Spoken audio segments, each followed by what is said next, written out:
welcome to this election night New World Order special. Now, I should say the polls haven't closed at the point of filming. We haven't seen an exit poll, so we don't know what's going to happen. But I suspect the Tories are going to win. It's been such a long election campaign, I don't think they should even show the election night coverage. I think they should just show Die Hard on every channel. Show Die Hard and dub over the occasional surprising result. Well, John McLean, Labour have lost Norwich South. It's been a chaotic election from the Conservatives. Started with the NHS computer system going down. Some records might have been lost forever. But the good news is, I'm HIV negative again, ladies. The Tory manifesto had some incredibly unpopular policies. The most unpopular one, obviously, was this idea that if you're a pensioner, you get dementia, you might lose your house. That's the most unpopular policy that you could come up with for pensioners. For pensioners, that's like putting VAT on racism. And it amazes me that pensioners won't just acquiesce into having a Conservative government. They'll actually go out and vote for it. These people will crawl along the pavement to go and vote themselves out of their own house. Theresa May has looked incredibly uncomfortable. She always looks like she's about to cough up an owl pellet. But rest assured, no matter how uncomfortable she's been in this election, her victory parade will be like Mad Max Fury Road.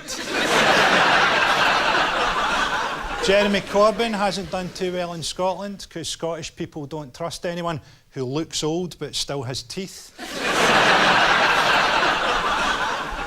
I think it's going to be sad watching Corbyn getting beaten, isn't it? It's not going to be like watching Ed Miliband lose.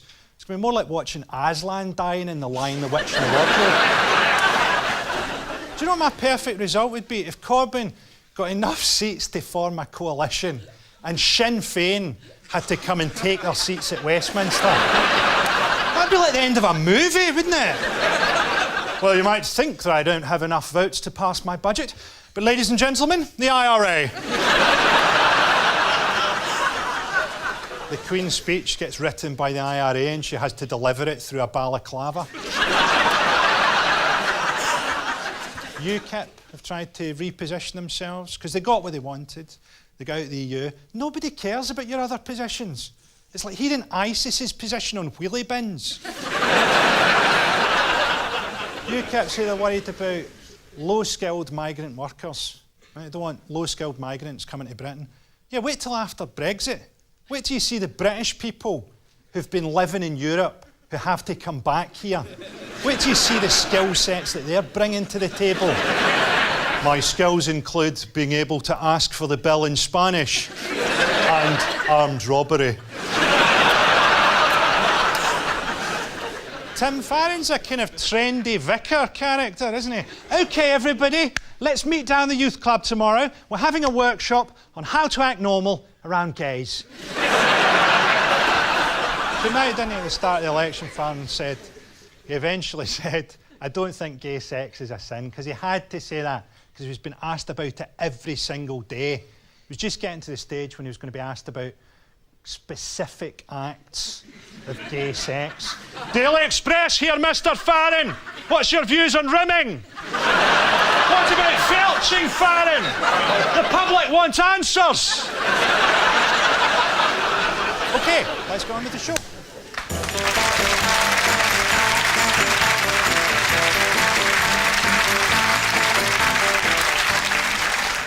So, here's how the show works. I give an opinion about the news and we decide if I'm right or wrong.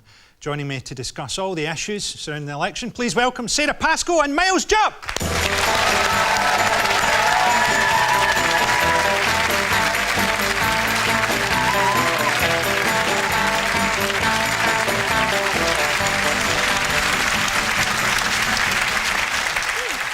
Good to see you both. Hello. Have you been keeping up with the election? Been enjoying it? I feel sick. I feel sick in every cell of my being. My granddad died last week, So I had to spend time with my family, and what's really awful is that everything. No, you know how like, it's obviously it's sad. Obviously it's sad. It's a funeral. But it's really odd. It used to be that when an old person died, you said things like, "Oh, they had a good innings," and if a young person died, that was much sadder. But now when an old person dies, it's even worse because they don't get to see the Brexit they wanted so desperately. Miles, do you feel that this is the very last moment of hope? this election or this, what we're doing now? This moment in the show. I think it could be. I think at the moment, sort of, say for instance, Labour Party supporters have been sort of swept along by a kind of optimism in the last 2 weeks, and if it doesn't go their way, there will be actual sort of heartbreak, I suppose. Whereas if the Conservatives win, they'll be gleeful, and I think they won't have costed it, but I think smashing hope is one of their manifesto policies. So either way, that will happen. Yeah. OK, tonight I'll be making 2 propositions based on today's election. First up, the political system hates us. Joining us to discuss all this, please welcome playwright Lucy Prebble.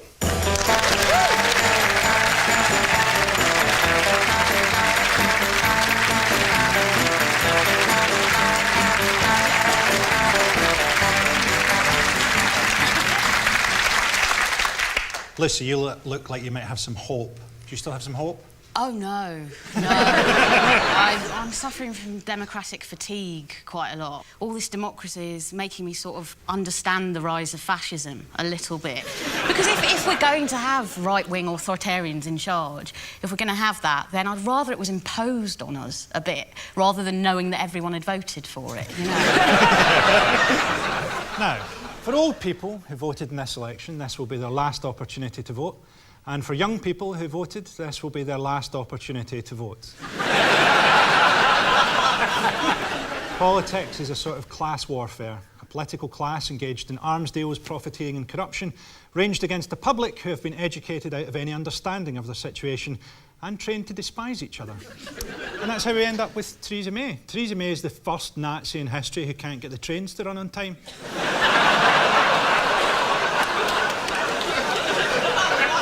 And she's authoritarian at heart. This is the key to her. This is why she wants rid of human rights legislation. This is why she brought in the surveillance bill.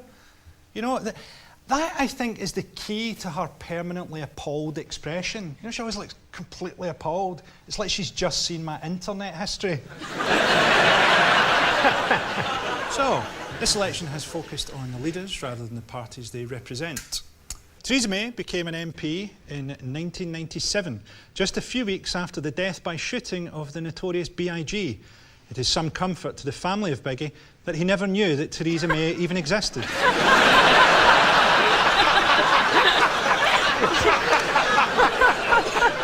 Throughout the campaign, Theresa May has carefully managed her terrible public image. Here she is, stumbling and trying to buy time whilst thinking of an answer that will do her career the least amount of damage. What's the naughtiest thing you ever did? Oh, goodness me. Well, I suppose the...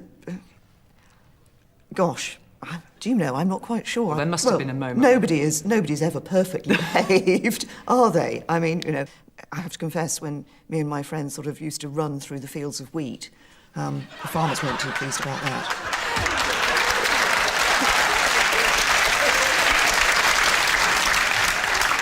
You know, if you're going to answer that question, just say the real worst thing you've ever done. You know, I killed a tramp with a hammer. What of it? That's not the worst thing she's ever done. I think that's what's so great about asking that question to someone with no moral compass.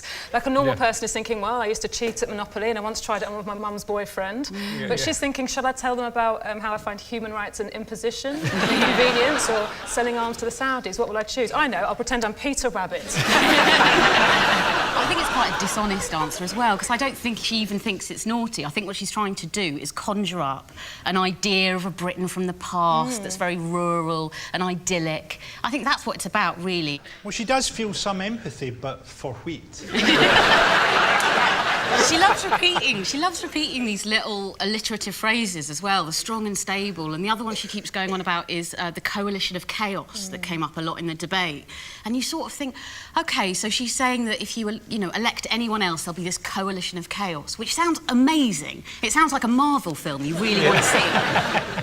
That kind of thing, like, obviously, most people engage with politics in such a brief way, like, including myself. So actually, those kind of phrases work really, really well. Yeah. Like, everyone does know the strong and stable thing. And actually, lots of politicians have done that. Like, Winston Churchill used to always say, we'll fight them on the beaches, but once it made sense. all the other times, they were like, shall we give back the Elgin marbles? We'll fight them on the beaches. Some of the dreams that Martin Luther King told people about were disgusting. But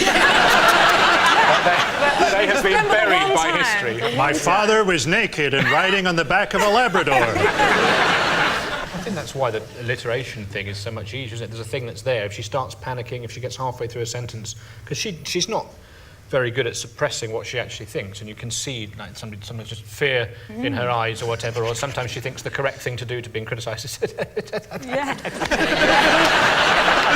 well, whatever, and then she's got one of these things, so she can sort of go, strong and stable. Do you want a coalition of chaos, or do you want us, a bunch of bastards? Does that work? These are what we need. Now, many politicians found themselves being hounded by the same question over and over again. Here's Jeremy Corbyn defiantly refusing to answer an incredibly persistent audience. You said that you would you use it as second use? Or would you allow North Korea or some idiot in Iran to bomb us and then say, oh, we better start talking? You'd be too late. No, of You're course going to not. have to do it first, mate. No, of course not. Of course I would not do that. You would allow them to do it? Of course not. Because how would you stop them? that is why I made the point a short time ago about the need for President Obama's agreement with Iran to be upheld. It's quite important, actually, and also to promote disarmament in Korea. That is difficult, I appreciate, but... Impossible. Well... Impossible. All right, ask the Chinese what they're trying to do. You up there. Yeah, you're asking a massive wish when you've got one of the biggest arsenals by your side. I'd rather have it and not use it than not have it at all, especially in today's day and age.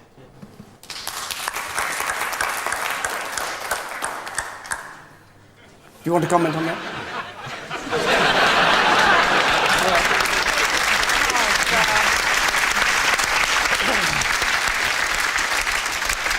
It was quite a frustrating show, that, because the people of York were obsessed with having a nuclear exchange with Iran, which doesn't have nuclear weapons. I was quite proud of him for sticking to his guns, but at the same time, I thought he could have gone, yeah, I would use Trident, and then just winked. Yeah. And then when they said, did you wink there? He could have gone, no. Of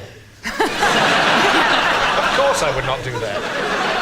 I don't know, I've got some sympathy for the beetroot-faced men in that audience who were so keen, because I kind of think with Jeremy Corbyn, he does want you to know that he's got such integrity. And I do honestly sort of think that that's the problem a little bit with him, is that people think that he's putting his sense of integrity above national security a little bit. Because he could just lie, couldn't he? Or he could even go, I don't know, because anything could happen. Aliens could come and we could need to fire it into space. So he doesn't really know, but he sort of wants to impose on you what his own morality is. Well, I sort of think they should keep Trident, but just never update it.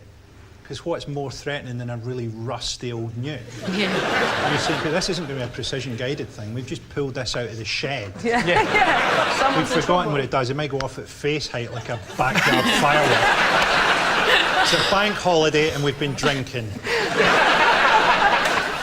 But the British people are obsessed with this, though. Yeah. I think, you know, if you remember, one of the first things Theresa May did when she became Prime Minister was she stood up in the House of Commons and she said that thing about, I am personally prepared to kill 100,000 men, women and children, you know, if needs be.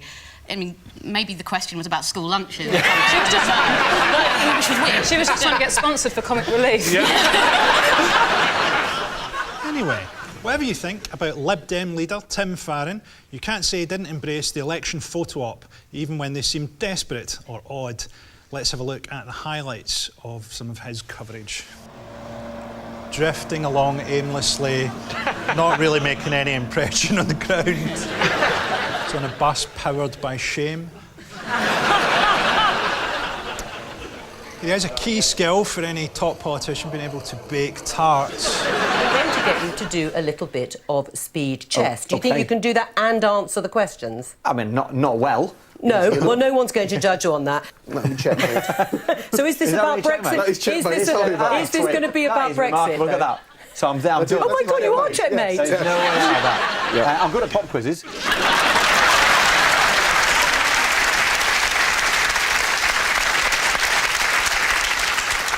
Like when he's in the bus, he's in a rear-facing seat as well, just as a sort of metaphor for this campaign. I've no idea where we're going. All I can see is the chaos and havoc we leave behind.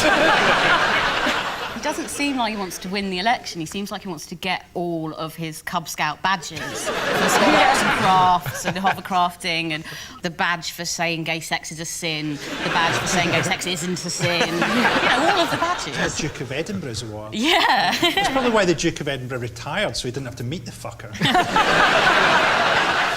Now, someone who had good reason to avoid scrutiny during the campaign was Jeremy Hunt. Here's some unrelenting footage of him on a hospital visit. Mr. Hunt, how does it feel to be demolishing the NHS? Hello. How does it feel, all those people dying because of your actions? You're closing our hospital. How have you got the cheek to come here when you're closing our hospital? I think the names they call you are right, Mr. Hunt. Your name is clearly misspelled. Let's hope you never need an A&E, Mr. Hunt. Any other person in the world, I'd help with that.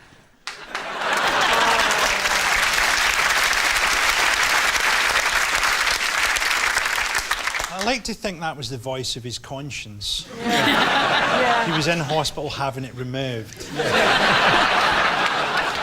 I like the way that he's pretending to be normal. You know, that thing of, like, you just keep chatting and you sort of try and keep that demeanour up.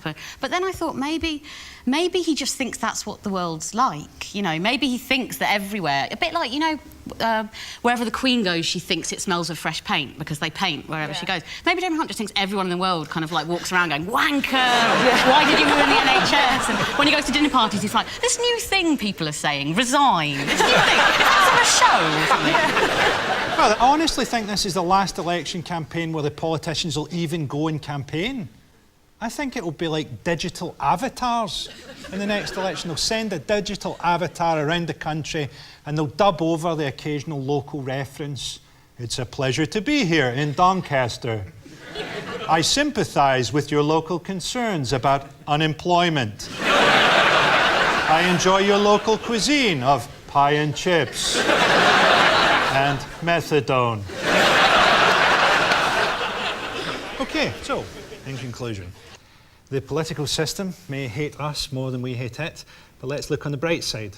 We all need to take a moment to forget politics, look into our partner's eyes and take solace. Take solace from the fact that on a daily basis we manage to suppress the hate we have for the person we have decided to try and spend the rest of our lives with. We hate the way they laugh, the way they blink, the way they eat, the way they sleep, the way they breathe, the way they exist. And if we can live with that hate day in, day out, how hard can it be to stifle the hate we have for our political system? So, chin up, everybody. Thanks to Lucy Pebble!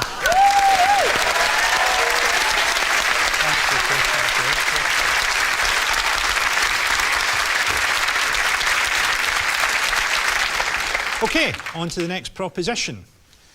The media is a huge obstacle to meaningful democracy. Joining us to discuss this, please welcome Mr. Nish Kumar.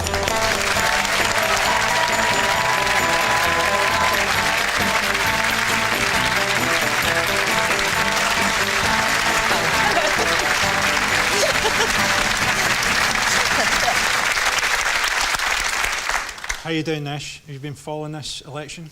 I'm having the best time of my life, Frankie. I love elections. I hope we have one every year, which I think we will.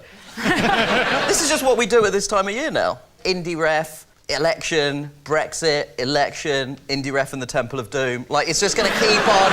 It's just going to keep on rolling. Yes. I like your positivity, Nish. Yeah. I'm here to be a ray of sunshine. Democracy!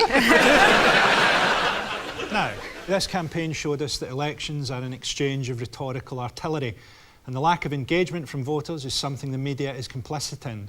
Theresa May can be interviewed by Paxman the week of the Manchester bomb and not be asked how the bomber got to Libya and back on her watch while she was Home Secretary. Instead, we got questions about the Falklands War, while we are selling Saudi Arabia bombs to drop on Yemen. The media is complicit in the whole thing, from cropping shots to create the scenes the parties want, to printing coverage that's sometimes little more than a party press release. And this is, you know, what we've been talking about, the whole kind of catchphrase nature of the election. Look, saying strong and stable all the time isn't a strong and stable thing to do. If someone just had the words strong and stable as their Tinder bio, that's someone who's teetering on the verge of a nervous breakdown. That's someone who's facing a work disciplinary for hiding a rifle in a stationery cupboard. That's somebody who's dropped their carpets off to cash converter because they need money to buy heroin for their dog.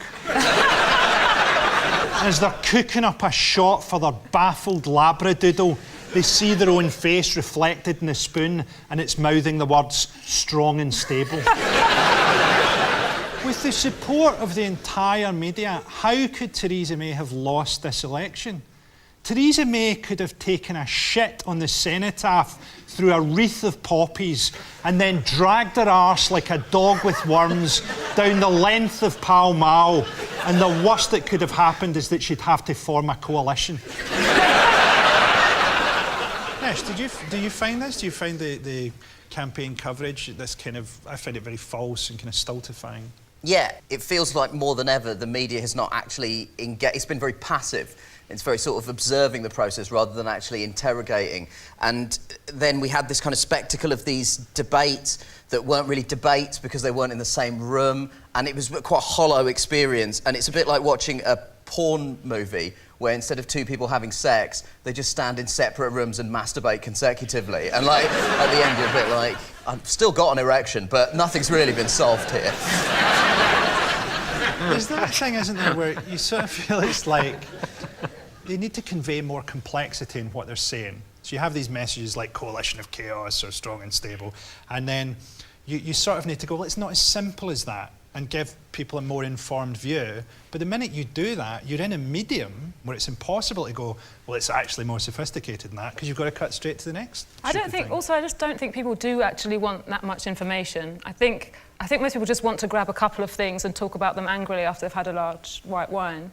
Like, I'm just judging this on my family. Everyone in my family is Tory, and their reasons are really interesting. Like my sister, I said to her about all of the cuts and things that are happening, things that mean a lot to me in terms of the rape crisis centres don't have funding anymore, women's refuges don't have funding anymore. And she went, well, actually, did you know 75% of the women in those refuges are pretending that their boyfriend's hitting them so they've got a second place to live?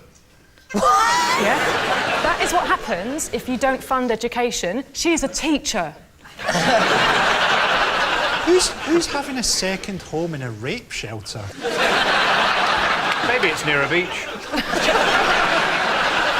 So, during the campaign, the media accidentally gave us an insight into its true priorities. Take a look at Nicola Sturgeon being interviewed by Sky News. Whilst you can blame the Conservatives for imposing that austerity, why not take a reaction yourself by raising that money through taxation of the most rich? Well, as you've just indicated, First Minister, I am extremely sorry to interrupt you. We do have to interrupt, though. Theresa May has just started speaking. Perhaps you could hang on for us and we can get your reaction. I'm taking absolutely nothing for granted. I'm going to be continuing to campaign across the whole of the country.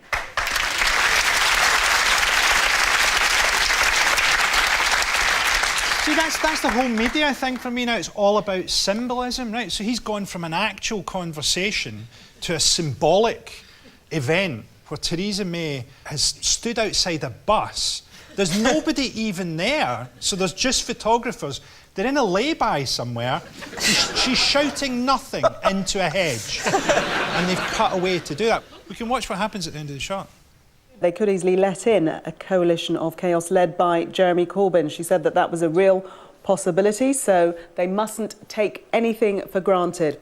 She urged people to vote for her and vote for her and her team, and a vote for her and her team is a vote to lock in economic security. I wish they'd carried on filming, because you know, just behind the bus there was a wheat field. Straight through it. Happy as Larry.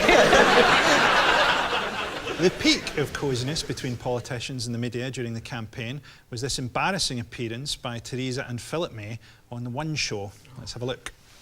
When you've experienced so much of each other's lives, because you met when you were so young, and all of this has happened to you, you must feel like you're almost one, as opposed to individuals. Mm-hmm. Yes, I suppose it's... Well, but I mean, I think the point is we're still individuals, but we know each other really well. It's sort of like they don't understand normal conversation. So when he goes, it's sort of like you're one person. They go, how does the human know? I like the way they chorus, we are individuals. But if he's an electoral asset, I mean, he looks like, you know, like when you see like a baby bird that's fallen out of a nest. You need to stamp on it before a cat gets it. You don't have to. You don't have to. I didn't hate them in this interview, but I did hate the stuff about the boy jobs and girl jobs. Oh, yeah. Like the idea that a woman can't take the bins out. And as a woman who lives alone in a house full of rubbish, will someone come and take my bins out? The thing is that the One Show, you know, that's kind of the format of it, but I thought it was more of a problem that, you know, certain newspapers and places where you expect some actual analysis to happen had such an unquestioning view of Theresa May. I mean, Mail described her as, like, finally a Prime Minister who'll be honest, but she lied about the fact that there was going to be an election, and she campaigned for Remain, and now she's pushing for a Brexit so aggressive Pret a Manger is going to have to change its name to Lunch in it. Like... of all the things you would praise her for, honesty is baffling. I mean, that thing where most of that interview is them talking about going on a walking holiday in Snowdonia. I think possibly they go there because she mates with a tethered dragon. That's at the top of Snowdonia. Somebody needs to say it, Frankie. And maybe when you see it uncomfortable in interviews, someone is attacking the dragon. Her soul is in the dragon, and she's trying to, you know, I run through fields of wheat, but really she's thinking, save the dragon. I would love it if you'd been in the audience for one of the leaders' debates and been like, look, this is all very well. What's happening with the dragon? What if some idiot in North Korea or Iran attacks our dragon? What would you do then, Mr. Corbyn? Would you protect our dragon? I would, yes. You wouldn't. You wouldn't. Anyway, it's important candidates catch voters' attention. Here's one Conservative candidate's creative method of getting their message across with a shifting gear towards the end. Hello, my name's Greg Knight. I'm the Conservative candidate for East Yorkshire. There's a general election on the 8th of June, and I hope, if you live in East Yorkshire, that you'll vote for me. When you vote in an election, you're doing two things. You're choosing who is your local representative, but you're also choosing a Prime Minister. I hope you'll vote for me and support Theresa May. We want a strong and stable government, not a coalition of chaos led by Jeremy Corbyn. You'll get accountability with Conservative delivery. Make sure this time you get it right. Vote for Greg Knight.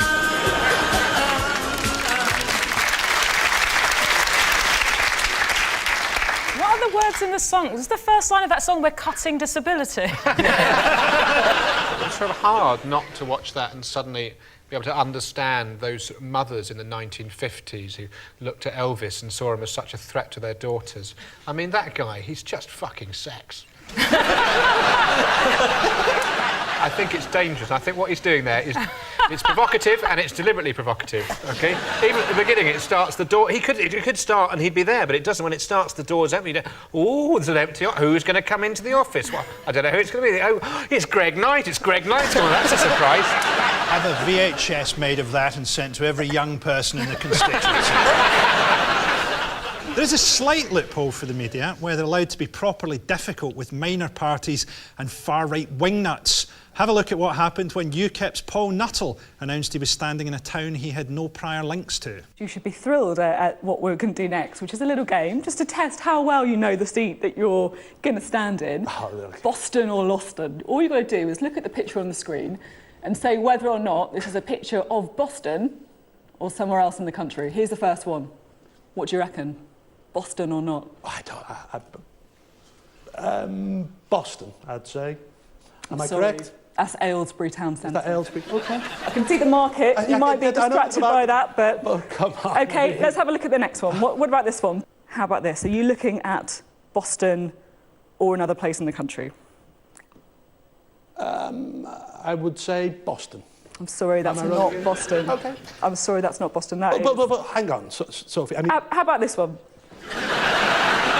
That's Boston. That is Boston. Yes. Correct.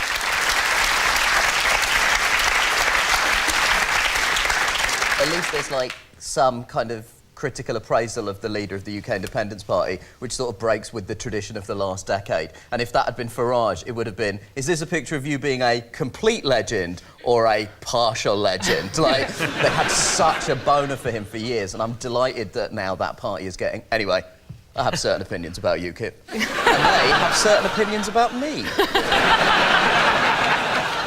Well, I suppose what the ideal would be is if you did something relevant, so you had Farage on there and you did, like, deport or not. And you said, well, it might just be a tan, but who cares? Deport. I will host that game show.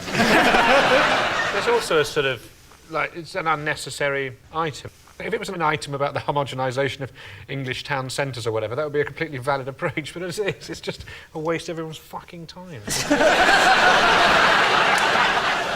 OK, so our media may be an obstacle to democracy, but I promise you it is not an insurmountable one.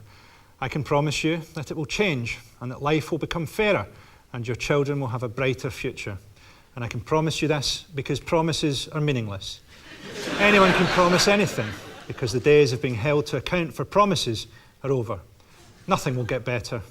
This, now, is as good as it's ever going to be. This, I mean, look at it. This, what a fucking mess. Your children's futures are fucked. But I do promise you this. I do not care about your or your children's future. That is a promise you can believe. Well, that's the end of the show. Thanks to my guests, Sarah Pascoe, Miles Jupp, Nish Kumar.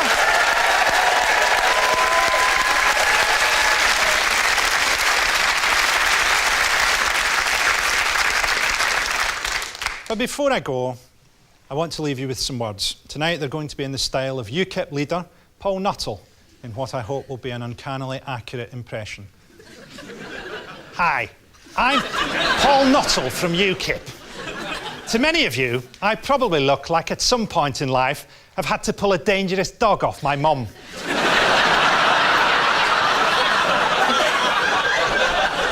You've made an instant value judgment about me because my neck is the same width as my head. And I look like I might give you unsolicited advice when you were playing a fruit machine. Most of the failed politicians from this election will end up with some kind of directorship. Not me. In 6 weeks' time, I'll be breeding staffies and driving a coach.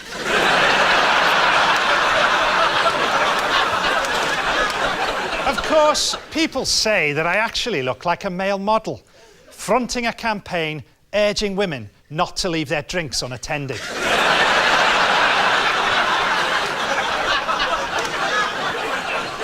And yet, my father was actually a South American magic realist novelist. It was a tricky upbringing in many ways. I'd ask him if I could go to a friend's birthday party, and he'd launch into a long digression about a pirate who fell in love with a seal. Dad never stopped talking, except when it was time for my bedtime story, which he always read silently to himself. Of course, I rebelled. I created my own fantasy life to rival my father's. Perhaps I just wanted to stand for something simple, to stand up for the sort of people who put a big St. George's flag in their garden during a football championship and then never take it down. Until it gets so dirty from petrol fumes that it looks like they support ISIS. When the general election was called, I phoned my father in excitement, but he seemed subdued. "Paul, I have something to tell you," he announced in his foreign accent. "You are not a real man. You're a character in a story I am writing. I had conceived of you as an ironic commentary on British masculinity." He then announced that he had created my flagship policy of having women examined for female genital mutilation as a piece of satire, as there is nothing more thoroughly British than going on holiday and coming back with a damaged vagina.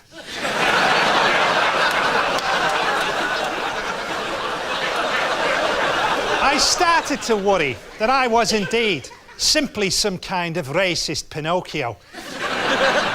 So am I real or not? Who knows? I have the strangest dreams sometimes. Sometimes I dream I'm a teenager who's suffocating in a shipping container. I feel complete empathy, a oneness with the universe. And I fight that feeling with everything I've got. And I wake up, and with a full English breakfast and some strong aftershave, I feel as real as I'll ever need to be. Good night, everybody. No.